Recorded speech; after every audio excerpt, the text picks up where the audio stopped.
નમસ્કાર દર્શક મિત્રો, લગભગ 40 વર્ષ પછી પુરુષોત્તમ માસ અને સોમવતી અમાસનો સંયોગ ખૂબ મોટો દિવસ છે, કારણ કે સૂર્યનો સંક્રાંતિ કાળ પણ છે.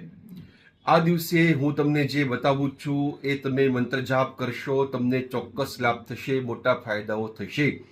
ઘરમાં સુખ શાંતિ સમૃદ્ધિ વધશે, બાળકોને અભ્યાસમાં મન લાગશે, એનો વિકાસ થશે. ઉપરાંત ઘરમાં બીમારીનો વાસ છે તો એમાંથી પણ તમને રાહત મળશે.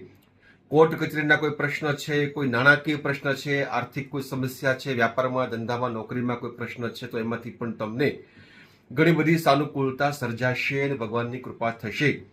તમારે કરવાનું એ છે કે ગીતાજીનો 15મો અધ્યાય પુરુષોત્તમ યોગનો પાઠ કરવાનો છે. ઉપરાંત વિષ્ણુ સહસ્ત્રનો પાઠ કરવાનો છે.